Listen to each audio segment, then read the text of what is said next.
My name is Jimmy Selesky. Happy Monday to you. We're going to get into some stuff today. Big weekend. I did miss the Friday show. Where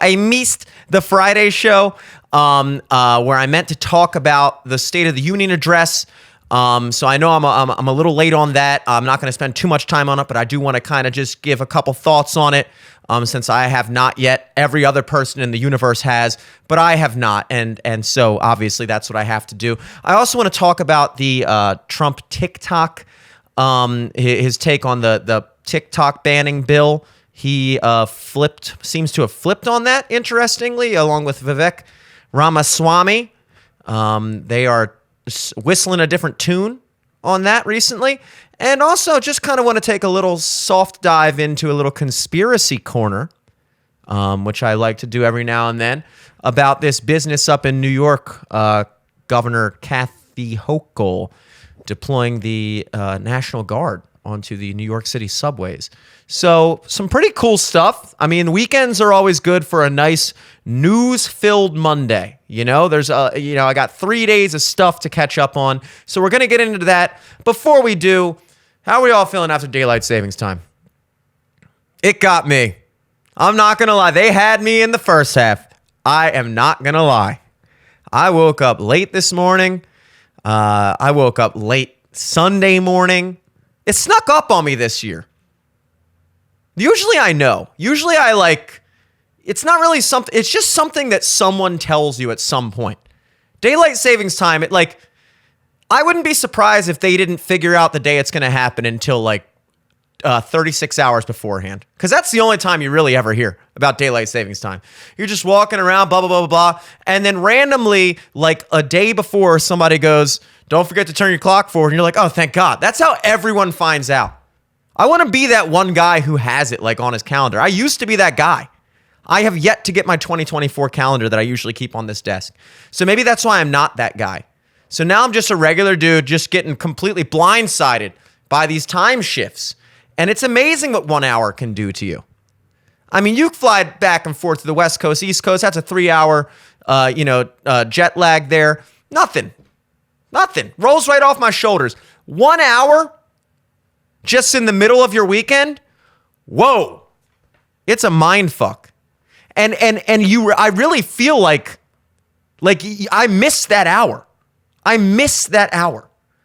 Fall back is cool. Now, nobody likes fall back. In the fall, you turn your clocks back an hour. Now, that is contrary to, I believe, popular belief. I think there's a lot of people that don't know this. That is the real time. When you fall back, the time that you're in during the fall and winter, where it gets dark really, really early, that's real time. We are currently in daylight savings time. This is fake artificial time. We are an artificial hour ahead. People like this because the sun goes down later and they always, oh man, I hate daylight savings time in the winter because we got to turn our clocks back and it gets so darker. It's you just hate real time, dude. If anything, I don't know why we just don't roll with a permanent 1 hour ahead. I don't really get the concept of daylight savings time. I was talking about it with someone. There's a couple states that don't do it. Arizona doesn't do it. Hawaii doesn't do it. Those are the only two. Other than that, the other 48 states of America all just turn their clock forward 1 hour randomly every March. And I have had this concept explained to me. Oh, well, when you turn your clocks forward, you get an extra hour of daylight. How about you just wake up an hour earlier? I don't understand that. They're like, well, you get more daylight when you change your clock. No, you don't. You get the same amount of daylight. You get the same amount of daylight. The sun doesn't go, oh shit, I better stay up an extra hour. They just change their clocks. The sun's going up and going down at the same time every day. The sun doesn't give a fuck about Benjamin Franklin. Sun's never heard of Benjamin Franklin. Who the fuck is that? Says the sun. Bitch ass. Fucking holding a key on a kite up in the sky. I'm the sun, motherfucker. I just don't get it. I don't get it. Just wake up earlier if you're a farmer or whatever. Whoever it was like invented for. It certainly wasn't invented for like, 98% of the people watching this, including me, it wasn't invented for me. The clock shifting an hour forward has had zero effect, actually net negative effect on my life, as I said. I woke up at 1 p.m. yesterday. It would have been noon. Yet, 1 p.m., that just made me feel like shit. And then, like I said, you missed that hour. That was an hour of your weekend just stolen from you by time inflation. Stolen time. I'm going to want that hour back one day, but you never get it back. Sure, you'll get it back in the fall when no one gives a fuck, but you'll never get that hour of that weekend back. Maybe you were hanging out at a bar. No, you're not. It's later now. Go home. You wake up Sunday morning ready to get some brunch. Fuck. It normally would have been noon. Now it's 1. All the bottomless specials are almost over. That is an hour of your life you will never get back, regardless of when we turn our clocks back in the fall. I will say that when they do that in the fall and you're out at the bars, they usually do it at like 2 a.m. They try to do it after the bars close and stuff. It'll get to 2 a.m., they'll turn the clocks back, and then all of a sudden it's 1 a.m. again. And so in that way, you do kind of get that hour back.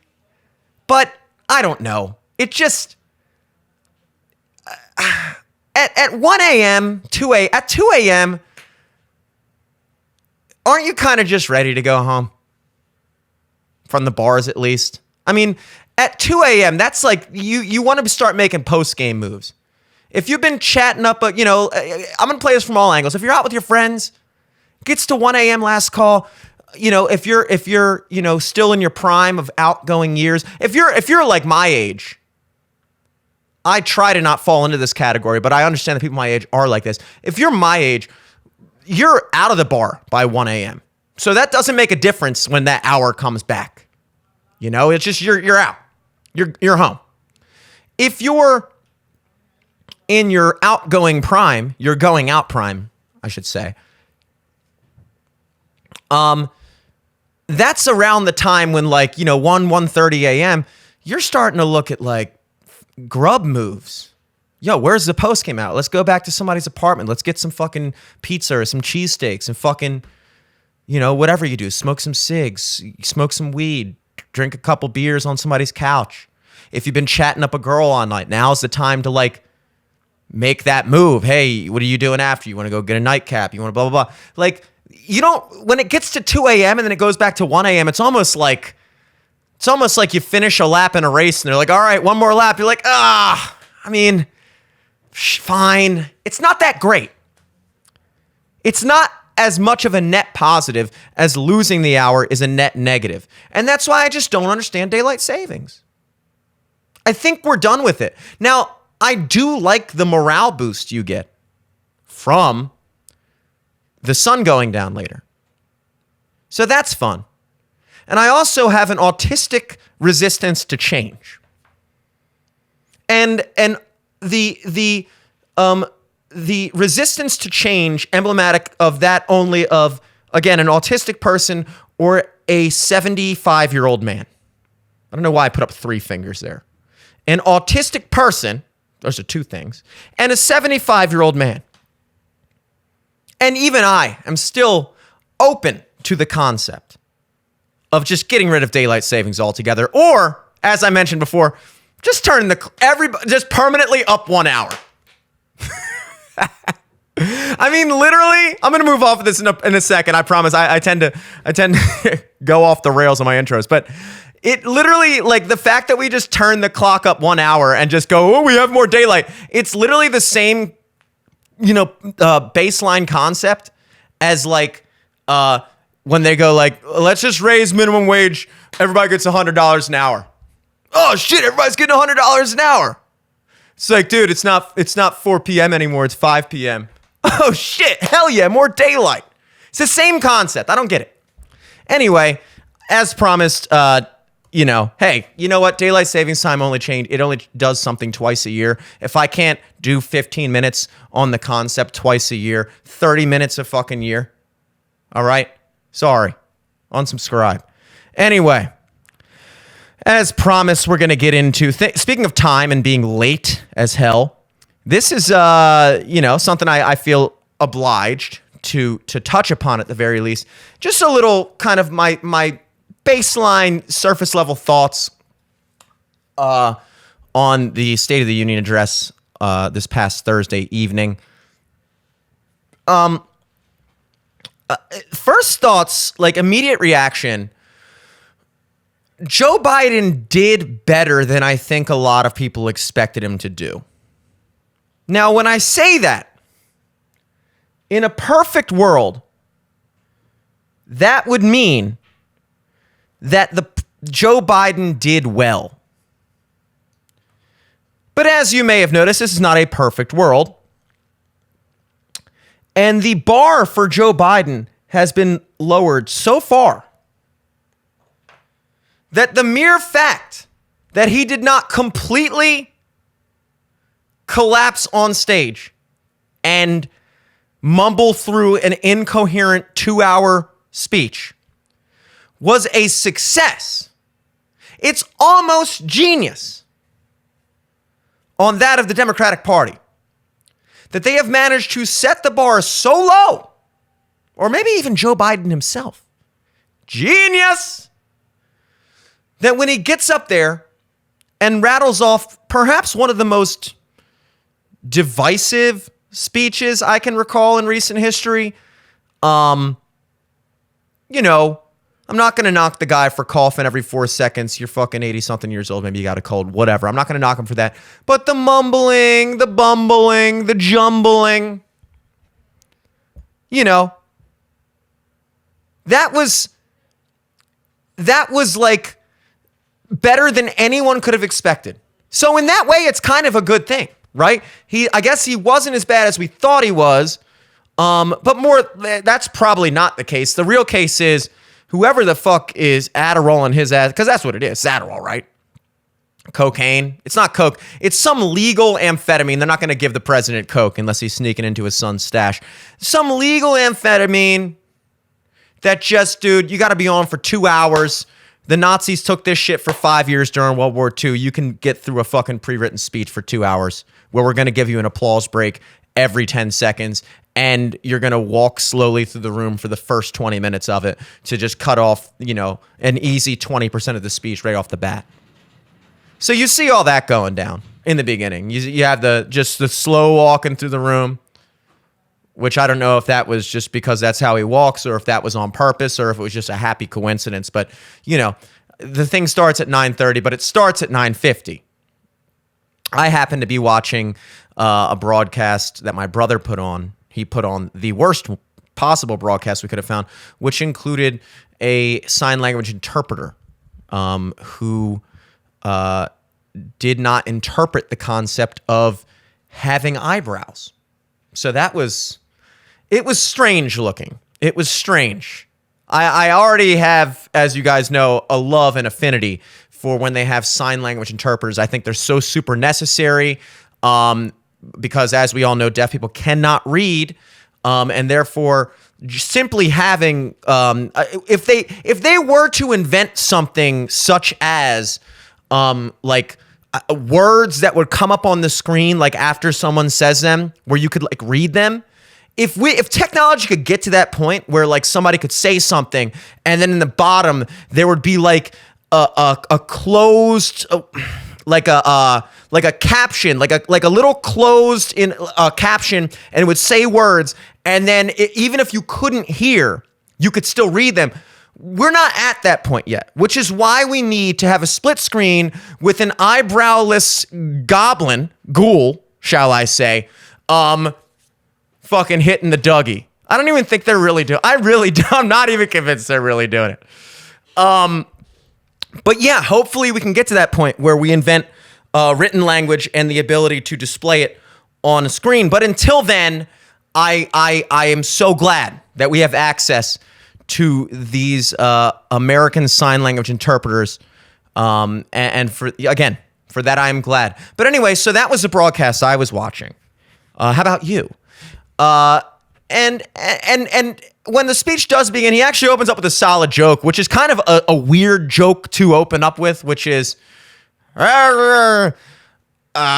I was smart, I wouldn't be here. I'd leave now, or something like that. If I was smart, I'd leave now. And that was like pretty solid. That might have been off the cuff. Joe Biden does seem to have an ability to kind of like hit you with a fucking dog-faced pony soldier out of the fucking, when you least expect it. He is capable of stuff like that from time to time. I'll give him that. And then he just rattles off into, I want to say, a easy 10 minutes, maybe 15.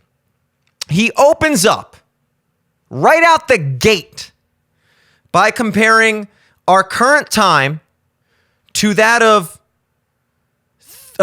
Franklin D. Roosevelt in the year 1941 when he addressed the Union during World War II.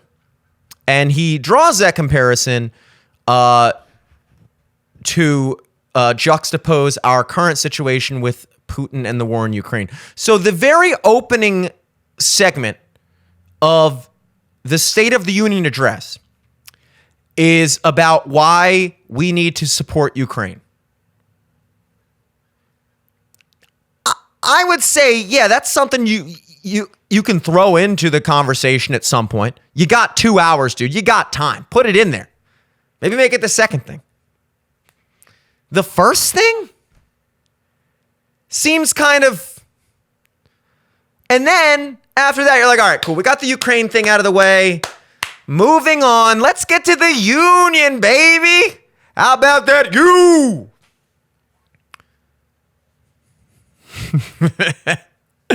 Not so fast.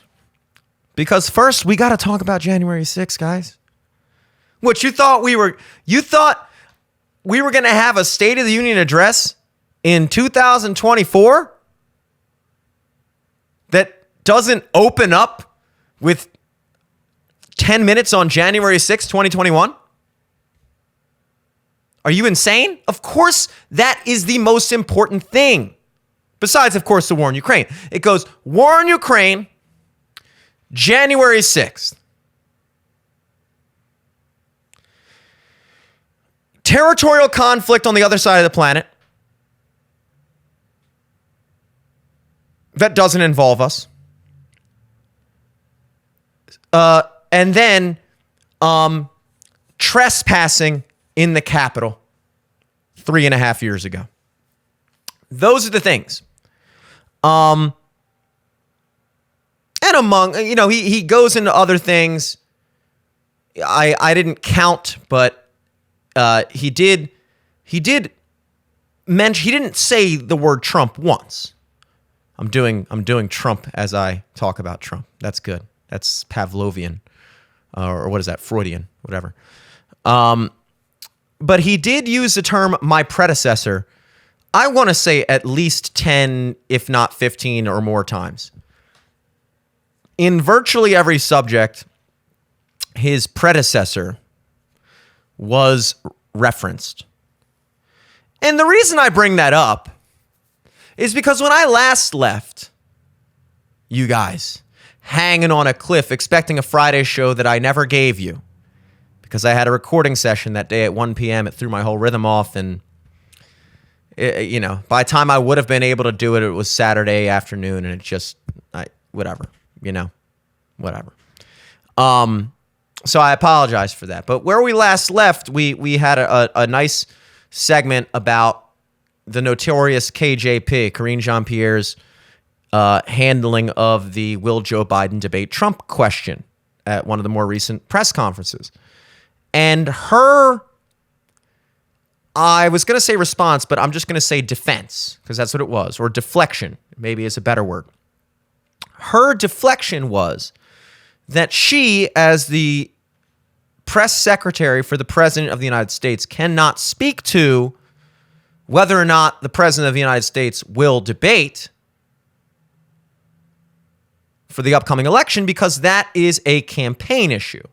So that is out of her purview. She cannot speak to it. She has no answer for you in any capacity. It's, of course, never been discussed. She has no idea. She's just as blind as you are on the subject. Of course.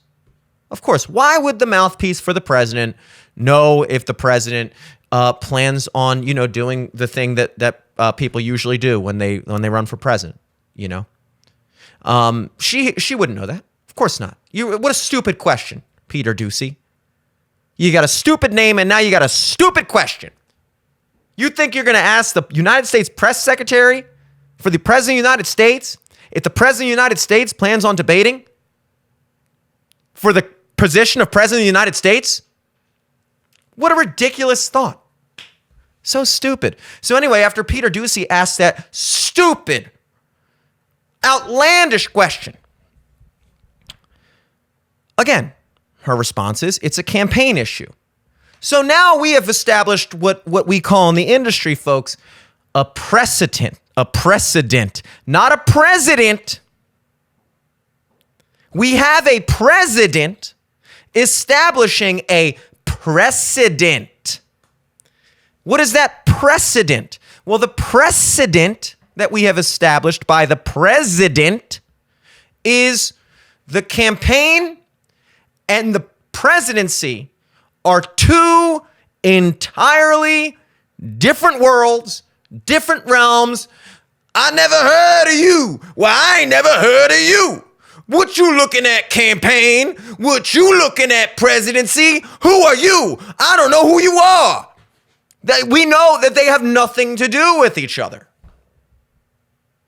Until, of course, we find ourselves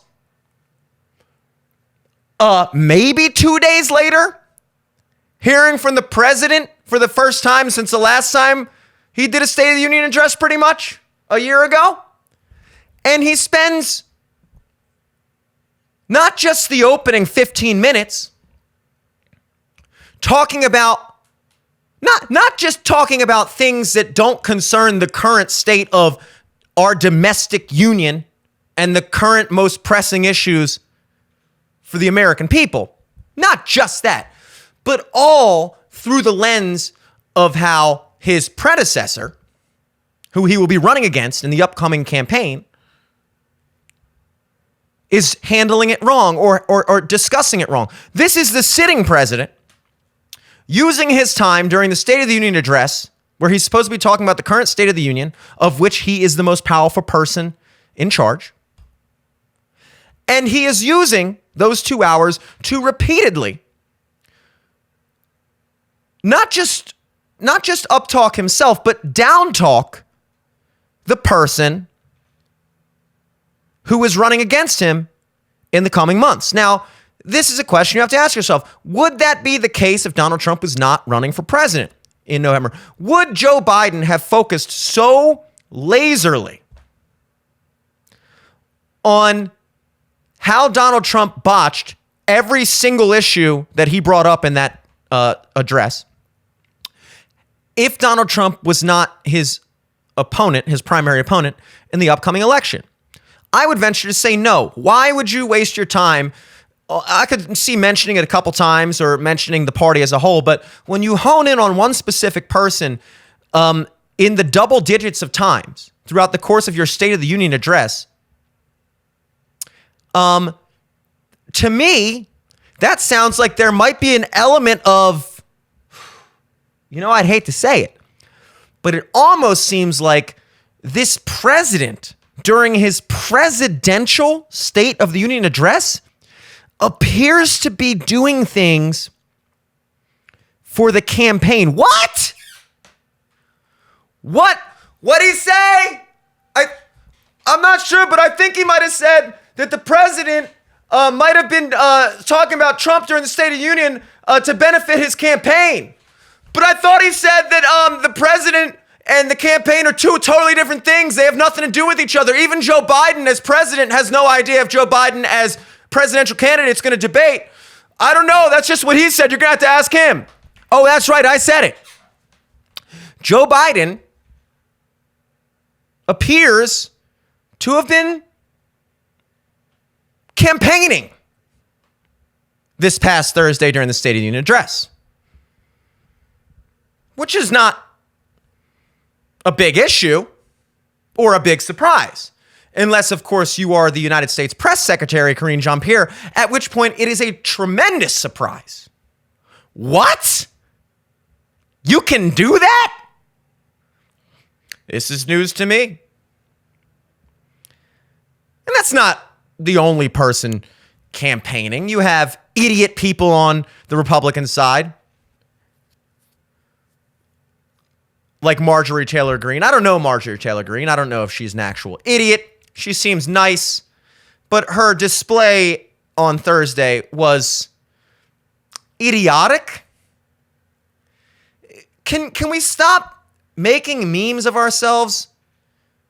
I don't know who this appeals to. I do know who it appeals to, but I know who it doesn't appeal to, and I feel like who it doesn't appeal to is a much wider audience than who it does. Dressed up like a Trump superhero character or whatever, just like with baseball cap. I don't know. It's just like, I get it. I'm sure we agree a lot on politics, on a lot of different things, but I don't like the grandstanding. And then, of course, she's the one. There's another guy that dressed up like that, too. I don't like it, guys. You know, like, we exist in a social media environment where everybody's trying to, like, become not just a politician, but, like, a famous politician. You got to be, like, on the squad. Or who's the people on the right? Who are the big, like, you know, those. It's just corny and hokey and pandery. And, you know, she's the one, of course, that yells out during, I'll actually play this clip because this is pertinent. This is the only actual clip I'm going to play from the State of the Union address because, again, I'm like 5 days late on this and you've already seen all these clips. But this is Joe Biden in the midst of his segment about the border crisis. And this is Marjorie Taylor Greene, MJT, interrupting her. So here you go. It's not about him. It's not about me. I'd be a winner. Not really.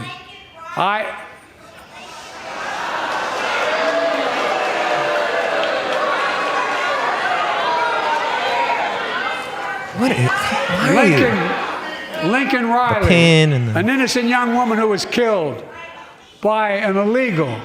Oh. That's right. But how many of the thousands of people being killed by illegals? To her parents, I say, my heart goes out to you, having lost children myself. I understand. But look, if we change the dynamic at the border, people pay these smugglers $8,000 to get across the border because they know if they get by and let into the country, it's 6 to 8 years before they have a hearing. And it's worth it taking the chance of the $8,000. But if it's only 6 weeks, the idea is it's highly unlikely that people will pay that money and come all that way knowing that they'll be able to be kicked out quickly. Folks. I actually just let that play out just because I also thought that was one of probably the most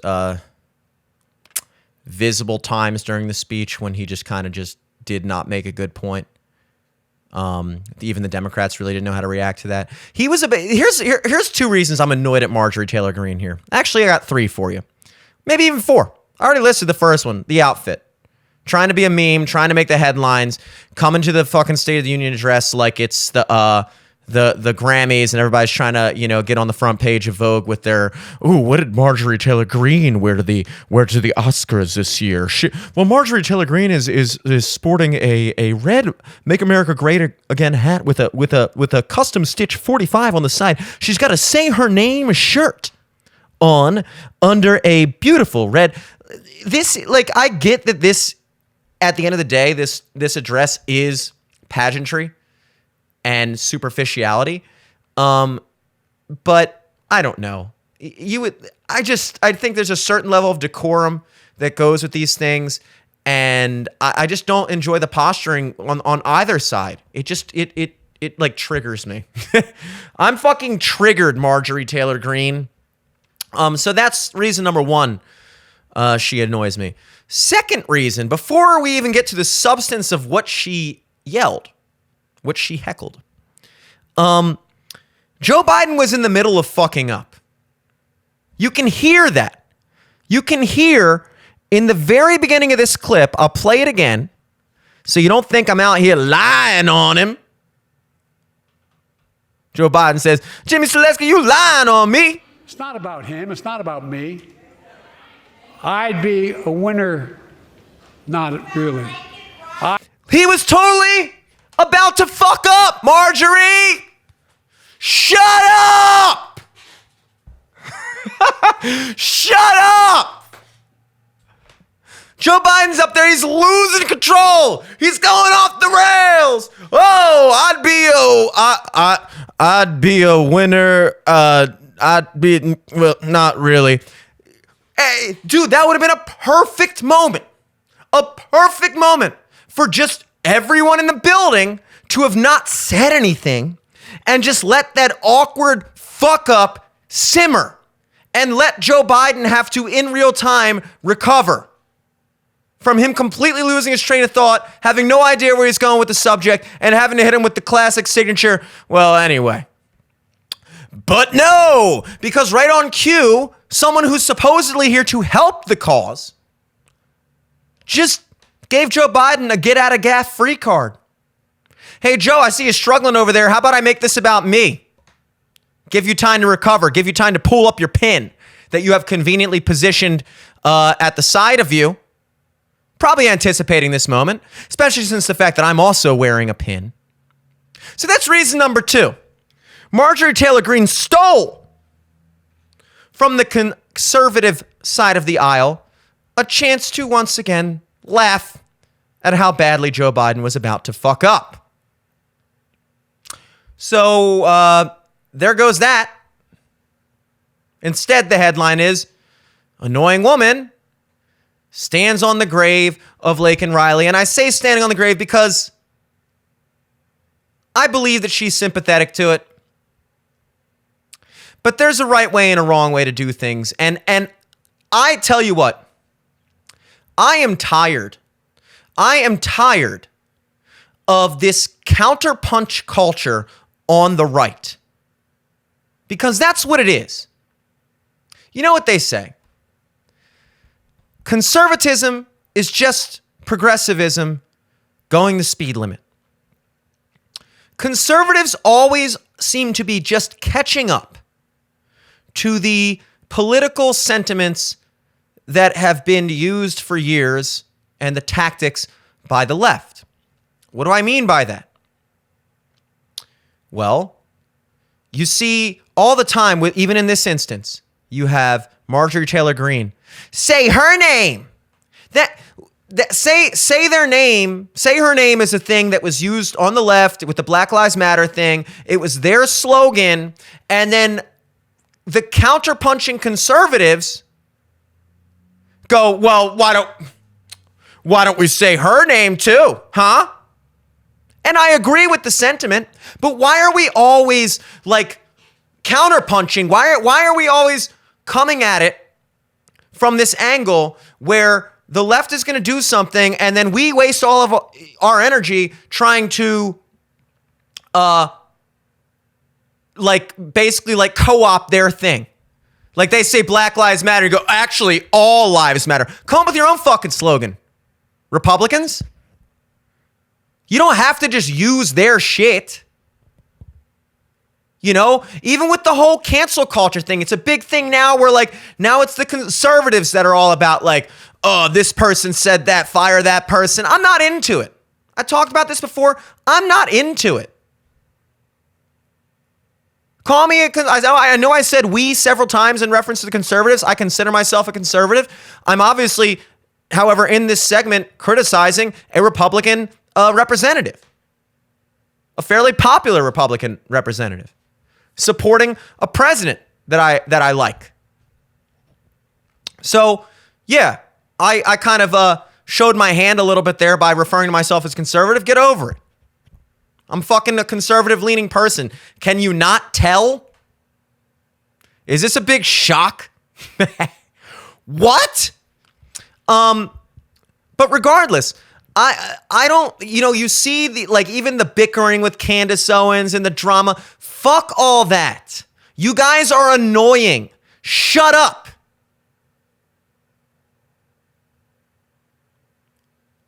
Okay? It is very unfortunate what happened to Laken Riley. But it's also very clearly evident that she's going to be used for the advancement of conservative positions in the same way that people like George Floyd and Breonna Taylor and all these other people were used in the advancement of Democrat and progressive agendas. It just seems like opportunism. It seems like them using another person, a horrible incident, to bolster themselves up. I'm going to come in dressed like fucking a Trump super fan. I'm going to wear a pin on my chest of some girl that was killed, and I'm going to be the one to yell it out during the illegal, the border crisis conversation. And it's like, that's what grandstanding is. And I don't like it. I don't care if it's a Republican or a Democrat. It makes you look stupid. It makes the people that you're representing look stupid. Sorry.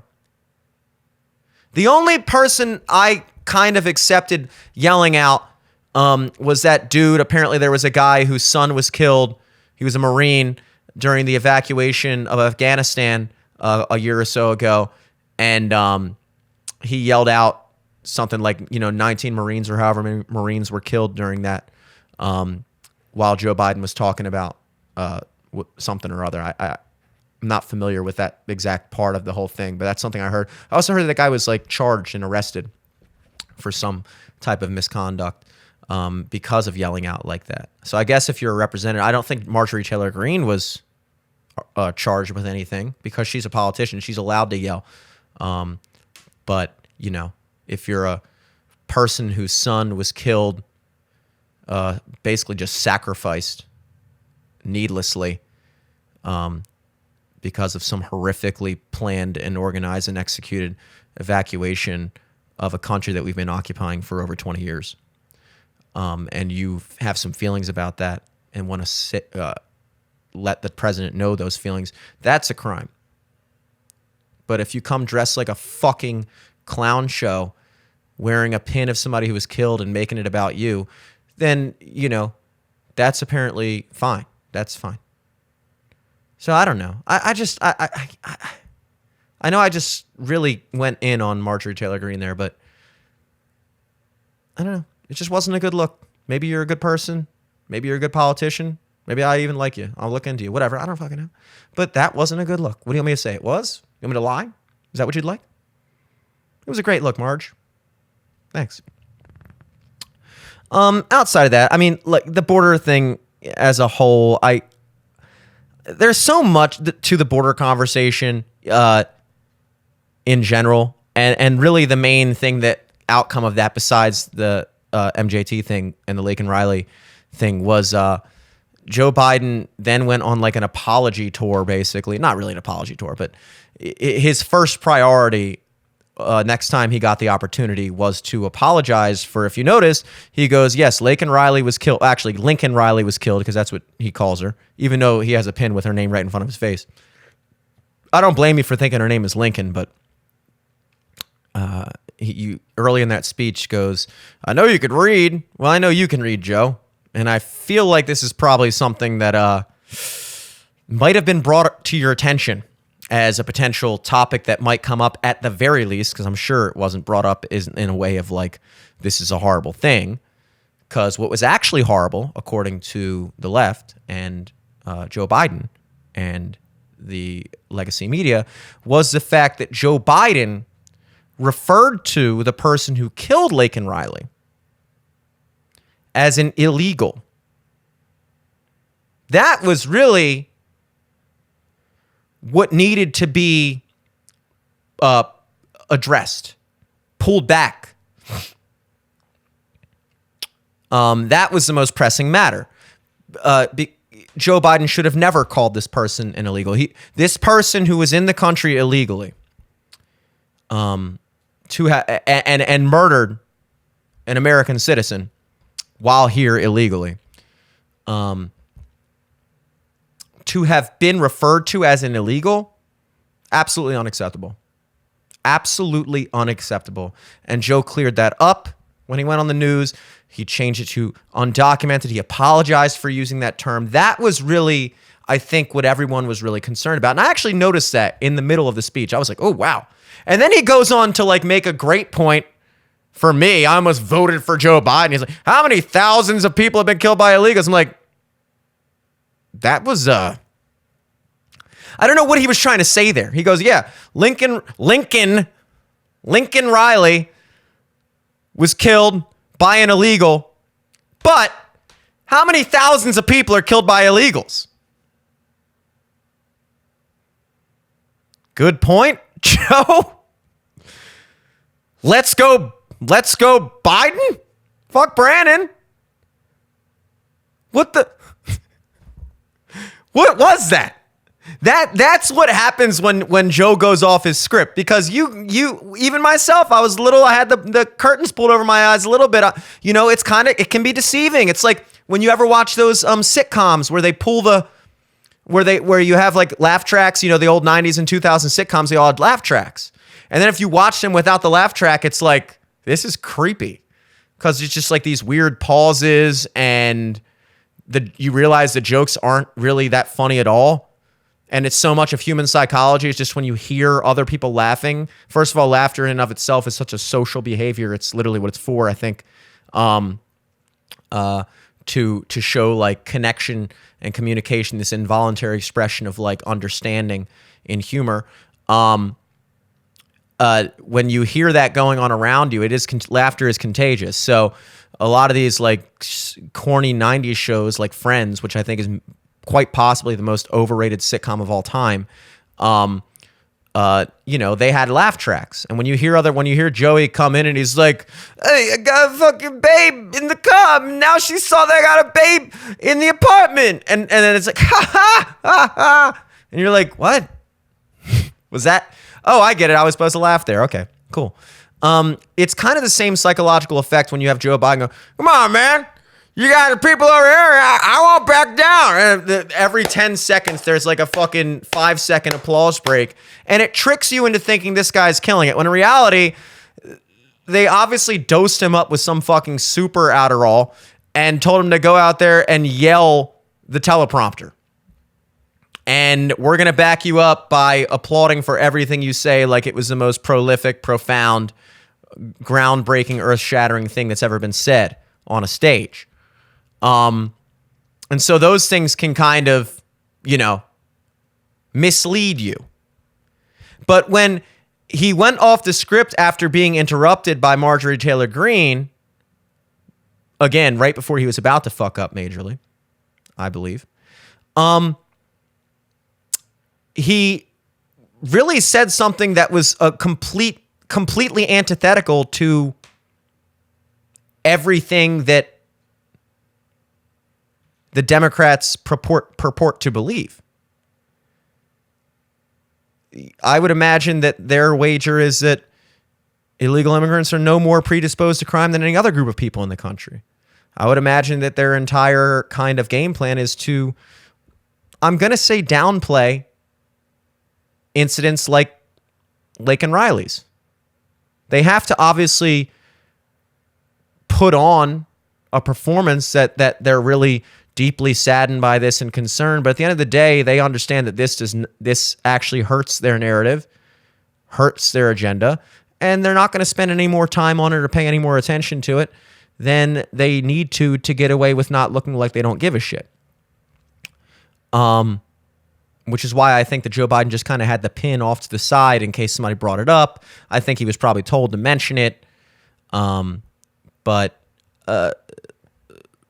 rest assured, it's not a primary issue on that side of the aisle. And I mean, look, I'm going to move off the border thing. I'm going to move off the State of the Union in overall, but The one thing I did notice about this, it's kind of hard when you're just being bombarded thing after thing after thing after thing, where he goes issue by issue by issue and just says a bunch of stuff that like is really hard to fact check or even really keep track of in the moment. You know, especially when you have that kind of effect of like people just going absolutely berserk every time he says anything. And so he says things like, this is what's going on, this is what's happening, this is how good we're doing. You're like, I feel like that's not true, but you as the average person don't really have the wherewithal or you know, just the resources, the access to immediately recallable knowledge to explain why what he's saying isn't true. We just all kind of are watching it like, I'm pretty sure the economy is not doing well, dude. What are you talking about? I'm pretty sure I'm broke. But for whatever reason, you yelling into the screen while people cheer is making me think like I'm wrong about being broke or everyone being broke and not having as much money as they did. So what's up with that? And so if you really wanted to, you could go through every single thing and just point out like, that's not true. This is bullshit, blah, blah, blah, blah, which they would of course do anytime Trump opens his mouth. There's a guy from PolitiFact right behind him with a fucking pants on fire flag held up. But you're not really going to see that in legacy media as it pertains to Joe Biden. So it is kind of difficult, but even the border thing is something that I've actually kind of looked into a little bit. I do consider it one of the most important issues in our country right now. And his handling of it was probably the most evident of the disconnect or the dishonesty about what's going on. It's being used as like the Democrats are kind of in a weird position when it comes to the border wall, because Title 42, which was the COVID era policy that basically put back into or kept remain in Mexico, which is you come to America to apply for asylum while your case is being reviewed, you wait in Mexico, and then when it's approved, if and when it's approved, you are allowed to come into the country. That was during COVID, an extension of Trump era policy prior to that. When Title 42 ended, we kind of reverted back to people awaiting their hearings, their asylum hearings, while you just come up, you apply for asylum in America, they let you free into the country, and then you just have to show back up for your hearing. And then, you know, of course, most of these people don't, and they just are set free into the country. And these are the people that even bother doing that. This isn't even mentioning the people that just come across, and, you know, these are just border encounters, not people just crossing, you know. So this represents only a portion of who's coming into the country. These are just people we can account for. And then the Democrats propose this bill because they aren't able to just kind of like coast off of the Trump era policy, which is contradictory to what they would claim to be the right thing to do. But they had the excuse of, well, it's an extension of the Title 42 for COVID. But once the emergency declaration for COVID was officially ended earlier this year by Congress, that effectively ended all COVID era like bylaws, including Title 42. So then it was the onus was kind of on the Biden administration to make a policy for the border, and they can't because they're so tangled up in their own narrative that for them to take any type of real action against illegal border crossing, it would be like hypocritical to what they've been saying. So they can't. So instead they introduce this like half-ass thing where like, we want to fix the border. And that's why we're saying, look, we're only going to allow up to 5,000 things a day. And then at that point, then they have the discretion to shut down the thing. And then if it gets to 8,000 a day, then they have to shut the thing down and blah, blah, blah. And it's like, and now we're going to change it from, 6 years awaiting your trial, which is insane, to it's going to be 6 weeks now, which, but they can't just say remain in Mexico. They're in a position on the border where they can't actually do anything substantive. And just the mere things that I just listed. A, the fact that Joe Biden's number one priority after that Lake and Riley conversation during the State of the Union was to apologize for referring to this illegal alien in the country who murdered an American citizen as an illegal. That was priority one. So there's one exhibit. There's Exhibit A. And Exhibit B is you look at this bill, and I'm not going to get, I tend to bore myself when I get too detailed with shit, but you look at the bill and you see things included such as 5,000, if it gets to this many or more per day, and it has to be, it's a rolling average too. So it's not just one day it gets to 5,000. It has to be averaging 5,000 or more over the past 7 days. So the 7-day average has to be 5,000. So this isn't even like a 1 day thing. Like if it gets to 6,000 one day, whatever. If it's down to 4,000 the next day, we're good. But even the fact that in this bill, they're writing in a minimum. Why are you writing in a minimum? If you're acknowledging that this is a major issue in the country, wouldn't you think that you would write in a maximum? Like, we will absolutely not tolerate anything more than this. We want it to be zero, but we're going to at least make it so it's never more than this, which is much less than what we've been seeing. Like, if you were like having a war on drugs, let's say, you wouldn't say, well, I tell you what we're going to do. If overdose deaths in America rise to above 10,000 per year over a 10,000 per day over a 7-day average, then we are going to start arresting people for possession with intent to sell of fentanyl and these other dangerous drugs. That's what we're going to do. We are going to say, if it gets to more than this, we're going to start doing something about it. That wouldn't make sense. You go, wait, why don't we try to reduce it as much as possible? Why don't we try to say anyone who is trying to sell fentanyl is arrested when they're caught, or anybody trying to smuggle fentanyl? No, what we're going to do is if the daily rolling average of fentanyl coming into this country is above 5,000 pounds per day, we are going to stop fentanyl coming into this country. For that day, we're going to shut down all fentanyl imports for that day. And we're going to make sure that we keep it to no more than 5,000.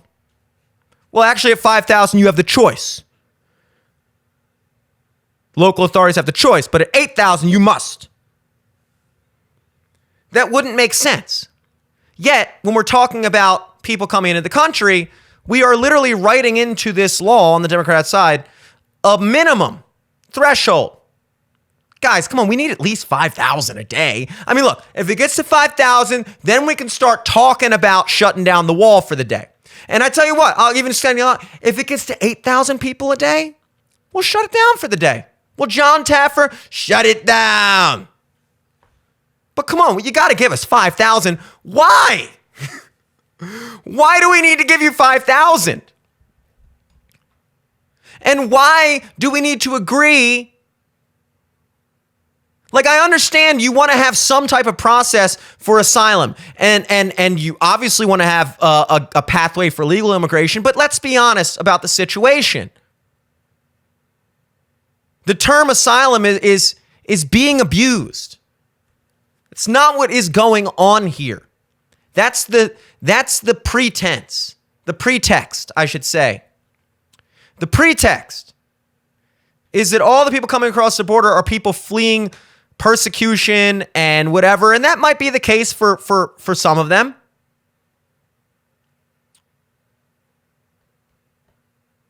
But most of this is just what it is. It's just illegal immigration. That's all that these other countries are literally complicit in. Sending, like Trump said, they're poor. So they don't have to deal with them. Hey, our country sucks. Go to fucking America then. You're causing a problem for us. Go up there. Here, we'll even get you out of here. Here's a bus. And we're sitting here like, look at all these asylum seekers, blah, blah, blah.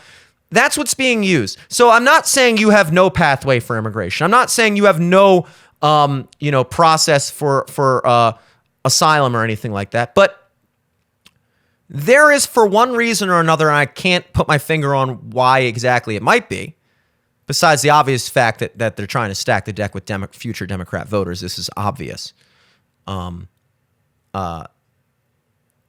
Yet there might even be a deeper layer beyond that I'm not going to get into right now. But it's evident that the Democratic Party has a very strong interest in maintaining this record level influx of people coming into the country. And it should make you wonder why. Because I'll tell you what I don't believe. I don't believe it's out of the kindness of their heart. I just don't believe that.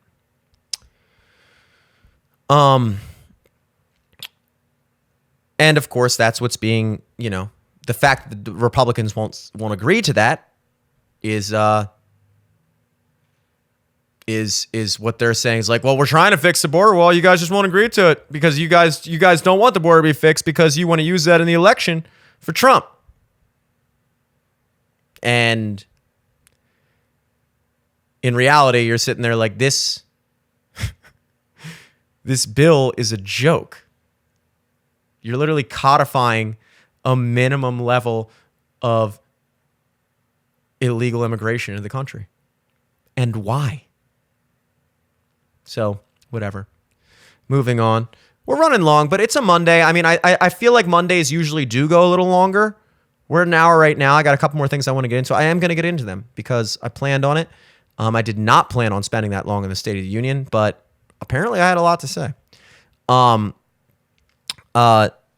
yeah, it's a different thing on Mondays because you're catching up on, 2-3 days of news versus 1 day of news. So, I mean, how does that not make sense? We got a little bit more to talk about. And then tomorrow's show will, of course, suck. Problem with that? Problem? In other news, I guess kind of piggyback. I want to get into this conspiracy corner because it kind of is a decent segue from what we were just discussing with the border. Conspiracy corner. Sorry, that's more like a fun thing. No, conspiracy corner. I don't know. Whatever. I need drops. I want to just look. You're not going to hear a lot of people say this unless you listen to Alex Jones like I did today, which is why I'm about to say this. But you're not going to hear your Ben Shapiro's, your, run-of-the-mill Fox News pundits. You might hear Tucker Carlson dip into this. But there, I was listening. I don't listen to Alex Jones that often because I find the advertisements to be tedious. But every now and then I tune in. And there happened to be a quite interesting segment today on this whole thing about Governor Kathy Hochul of New York. The governor of the state, that is, not the city. In case you guys don't know what a fucking governor is. Deploying the National Guard onto the New York City subways. And at first glance, that seems like a good move. In fact, I believe it is a good move. However, laptop's dead, so we'll give up on that. However, something I was clued into today kind of made me think about it on a deeper level. Now, I think most people would agree that something needs to be done in cities like New York, Chicago, my home city of Baltimore, cities of that like LA, whatever, basically most major cities, honestly. And in that light, I think a lot of people, hear like, okay, finally the governor is stepping in. They're taking control of the crime situation we have in these cities. But you see, I think that there is more potentially. It does strike me as interesting that this is a Democratic governor, because it has been like a political calling card on the Democratic side of things for the past years, especially since George Floyd in 2020, where we had entire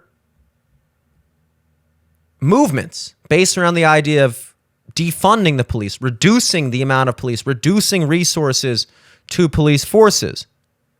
And you had all kinds of people coming around saying, no, defund the police doesn't mean defund the police, okay? It means train them better and allocate resources to other places that aren't the police. It doesn't mean defund the police. It just means take money away from the police and put it towards other things.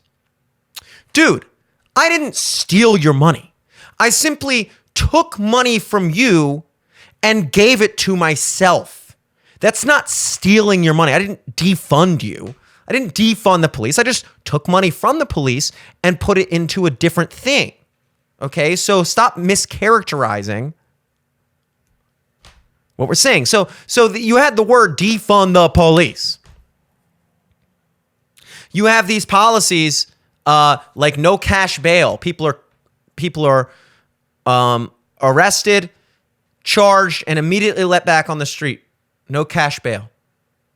In cities like Baltimore and cities like in these exact cities that you hear this happening, Chicago, where people are starting to talk about bringing the National Guard. You have this happening at the same time, like we mentioned earlier, with illegal border crossings being at an all-time high. Not just from Mexico. Mexico isn't even the number one country anymore. I think it's like Venezuela now.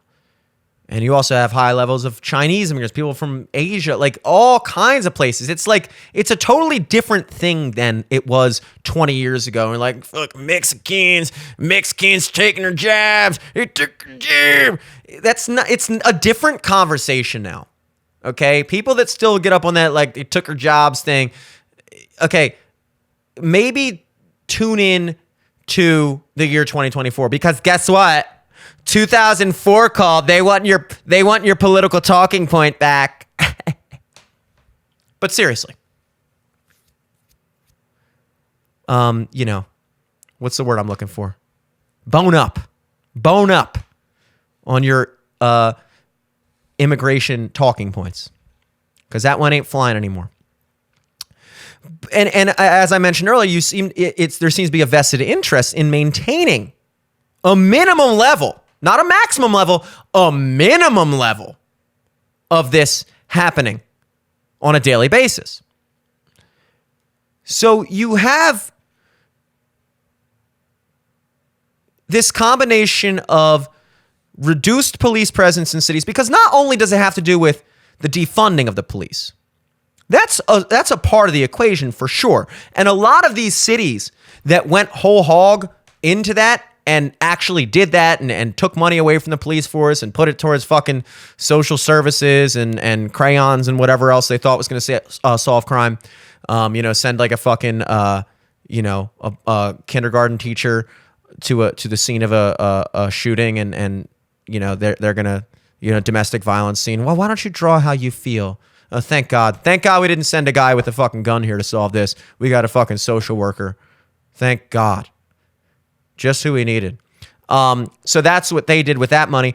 A lot of those cities have realized that it just completely doesn't work. The theory was retarded from the start, and now they're forced to basically go back on what they did 4 years ago in the midst of some political stir up. Everybody's got to get the police are the worst thing in the world. And so they quietly just started putting more money into the police again. But there's also another added issue there, which is nobody wants to be a cop anymore. One teeny tiny problem. You've made it impossible to be a cop. I don't want to be a cop. No one I know wants to be a cop. Why would you want to be a cop? Nobody likes you anymore. Nobody respects you. Your hands are literally tied behind your back. You have to do everything in your power. You can't just fucking do your job. You have to literally be on the brink of death, essentially, to be able to escalate anything to a next level. There's a lot I could say about it, but I think the general theme of what I'm trying to say is they've made the job extremely hard, and they've made the job extremely undesirable, and all the things that would normally come along with an incredibly difficult, dangerous, and undesirable job are at the very least, being respected in your community and revered in your community. And so nobody wants to do it anymore because that was the one thing that made it a good thing, and now it's just simply not worth it. And I'm not saying there aren't douchebag cops. I've met plenty of them. And I also think that that is a side effect of you've made the job of policemen so undesirable for so many people that a lot of the only people that would actually want to be a cop are those who fuel off of like having that level of authority, like basically like dickhead bar bouncers on steroids. You know, those are the only guys that are left that just want that fucking badge and want to be able to fucking tell other people what to do, that they're like, I'll fucking do it. And so now you're just seeing more and more bad cops because they've ran all the good cops out. So you have that combined with a judicial system. So you have police forces that are not able to actually do anything about the crime, even if they had the manpower. Because you also have a criminal justice system that is almost victimizing everyone but the victim. Everything being done in these courts in these major cities has made it more and more and more and more lenient towards criminals, providing them with more and more and more and more opportunities to continue committing crime. And then you also combine that with, again, the flooding of the country with who fucking knows at, many thousands a day, minimum. And now you have these Democratic governors starting to toss around the conversation of sending in the National Guard into these major cities, which is a tacit admission that all the shit that you've been preaching for the past 4 years was completely wrong.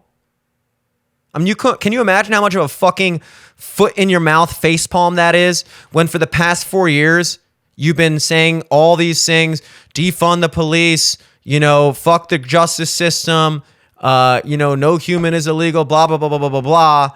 And then things get so bad in these cities that are the major arbiters, the major purveyors of these ideologies and the major implementers of these policies. And now they've gotten so bad that you need to send the military to get it back under control. You fucked up. But they won't say that. They're going to come out looking like the good guys now. Republicans are looking at Kathy Hochul like, yeah, good on her. Yeah, that's right. Finally, somebody who knows what the fuck's going on. A lot of these people were the same people that made it get that bad in the first fucking place, which begs a deeper question and why I'm talking about a conspiracy corner in the first place. I'm not saying this is what's going on, but there is something sitting in the back of my mind ever so slightly, that wonders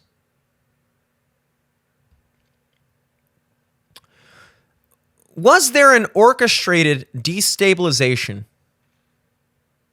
of American society where things have seem to have gotten so bad over the past however many years that people now welcome basically martial law. Now, I don't know what you would qualify as martial law, but I would say that when you start bringing in military troops to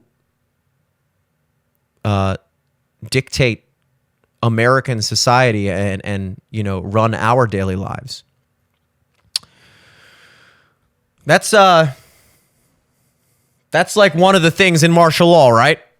I know there's probably a lot. I know there's probably some fucking nerd out there. It's like, actually, in order to be described as martial law, it needs to meet 3 very specific qualifications. Qualification A being, and I quote, shut up. Look, you get American military in the streets with guns doing the job of police. It's pretty close to martial law. Not that far off. It's certainly a step in that direction. Can we at least admit to that? Maybe it's not full-fledged martial law. Obviously, it's not full-fledged martial law. But it's a step in that direction. Just as every other step by undermining the police forces in these cities with retarded policies and completely false agendas and narratives that set up these, and then also, all the things I've listed, flooding the country with people we have no idea who the fuck they are, and drugs and all these other things that are coming in over the border that we have no idea what's coming in and out of this country, trafficking, drug overdoses, fentanyl, just that's a whole thing in and of itself. Then you have the violent crime and things like that. You have the police that are in no, they've been downtrodden so much and shit on by society so much that no one wants to be a fucking cop anymore, so they can't even recruit. They can't barely recruit for the cops or the military, really, but especially the cops, they can't recruit. And you have court systems that have been doing everything in their power to make it as easy as possible to be a criminal in these cities, which has all led to a general, degradation of quality of life in these cities. And then our benefactor, our angel savior Democratic governors step in and go, hey, well, guys, we'll just send in the National Guard. We'll just send the military in to take care of you now. Look, as I say all the time, I'm not here to be right. I'm here to say things that have crossed my mind. And I'm not saying that's what's going on. And I also said that, you know what? Things have gotten so bad, at least in Baltimore where I live, that, yeah, I would support the state government stepping in and handling the issues in Baltimore City, as opposed to leaving it in the hands of the absolute fucking ignorant clown show, denial, delusional people that are handling it at the moment down there. Not all of them, but a solid most of them. But also, the fact that it has gotten to this point, so that even I am now open and actually hoping for something along those lines to occur to get things under control. The conspiracist in me wonders if that was planned. How do you get people to accept a police state? How do you get people to accept martial law? Well, you put them in a position where they would prefer it to their current state of being. And people in these major cities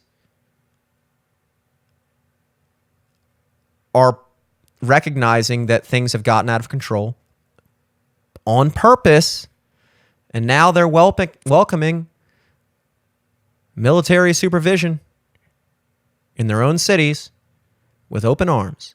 So it's just something to think about. Guys, I know it's 2024 and everything has to be fact-checked and dead on, or if you say it and then 4 months later it turns out that wasn't the case and now you have to be eliminated from the internet. I don't believe in that. All right? I think that's an interesting thought. If you don't, I'm sorry I wasted your time. Luckily in the fall you're going to get another hour. So cash in then. I think, you know what? I have noted that, kind of breaking the fourth wall here, I have noted that Monday shows seem to be very dense with, topics and information because I have that 2-3 day backlog of stuff to talk about. And I unload all of that in an abnormally long show on Monday. And then I come in with Tuesday, nothing really to talk about. And so what I think I am going to do is leave the last topic for today for tomorrow. And that, of course, was the TikTok ban. And, of course, Trump appearing to now be against that bill, which is odd. And Vivek agreeing with that position. I have a decent amount to say about that. And I think that, I'm in a good place to kind of build a show off of that for tomorrow. Give you a reason to, tune in. Tune in Tuesday, I think last Tuesday we talked about fucking Ancient Aliens and the Cat Williams and Joe Rogan podcast. You don't want that again, do you? We'll talk about something substantive tomorrow. But before I go, let's get into some Rook looks. That is correct, folks. I, Jimmy the Rook Selesky, will bestow upon you some sports gambling picks that I've located. I try to spend most of my time in the bonus department, boosts and bonuses. I have systems that I've been back testing and trialing for quite some time that make it seem as though I do appear to have some level of a winning edge, but the juice is hard to beat.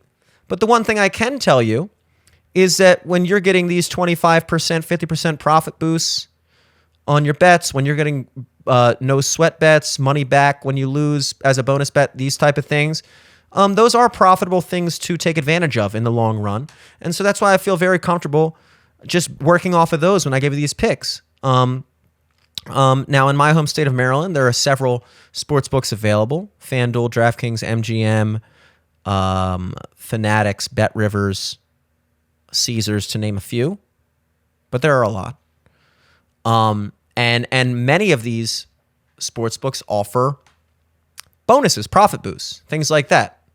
Much less the sign-up bonuses when you first join. I mean, I'm assuming if you have any interest in this segment at all, you're already signed up to at least one sports book. So I don't have, but I mean, even then, I would encourage you to sign up to as many as possible, and at the very least, take advantage of those sign-up bonuses because it's free money. But otherwise, we are kind of in the final regular season week of college basketball, which I guess means that DraftKings just isn't going to give us any Clash on the Court boosts. I guess they're taking this as an excuse to not do shit for us this week. They did give us a first goal in the first 10 minutes for hockey, NHL. This is the I like taking these bets. I like taking those. I explained last week that they always boost it up to a plus 100, which is a you win what you bet. So if you bet $10, you win $10 if you win.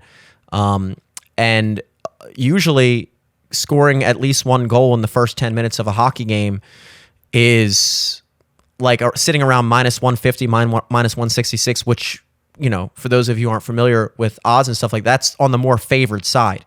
That kind of translates to something like a 58, 9, 60%, I would say, maybe even 60%, 66% chance or something like that.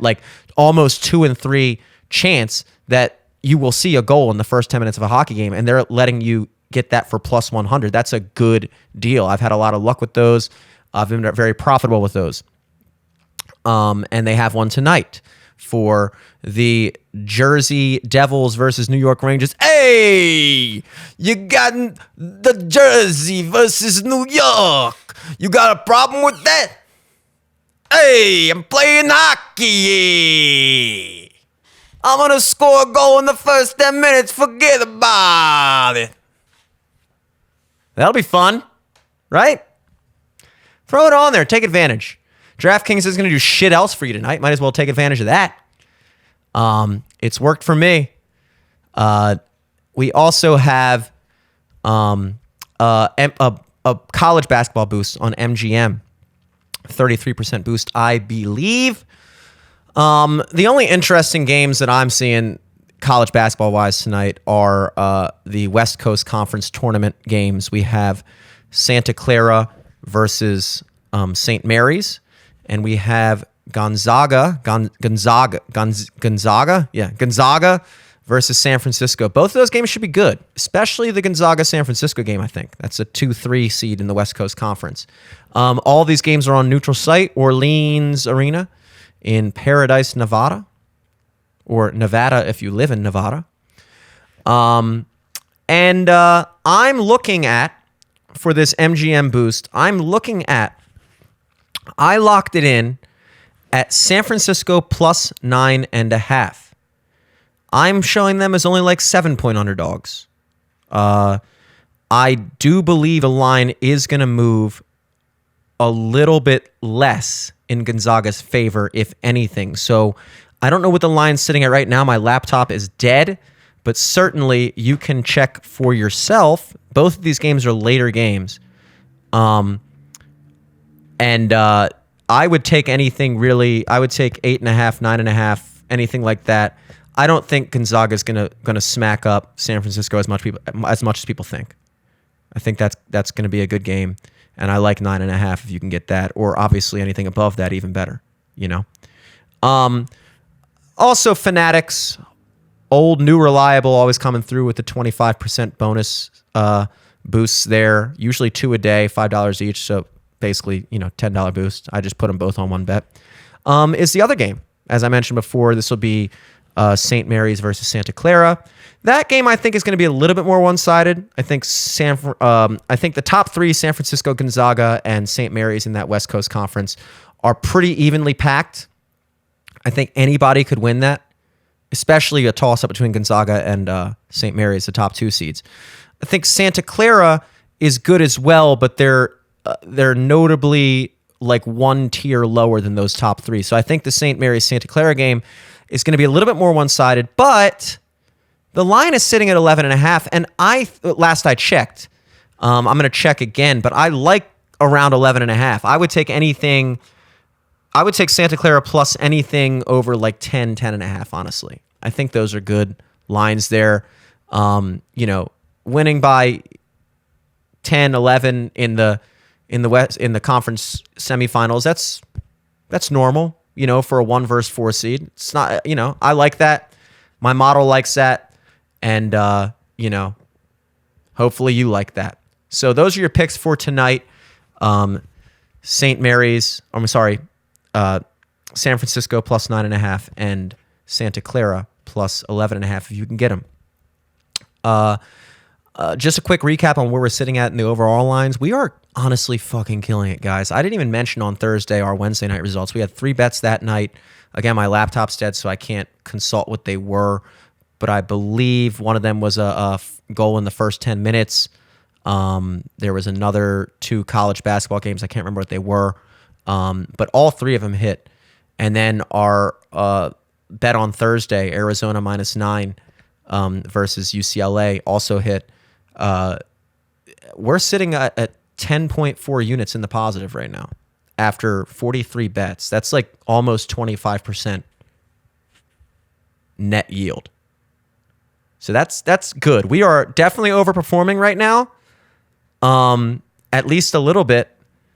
But I like to call overperforming just performing, because if you're not overperforming, you're underperforming. Folks, good luck with the games tonight. It's been a beautiful Monday. Good luck with your daylight savings time lag. We're going to get back to being locked in tomorrow. I started off the first half of this day not so locked in, but as I reminded my friends earlier, my brother, the first step of being locked in is admitting when you're not locked in. So, stay locked in. Till tomorrow. Peace.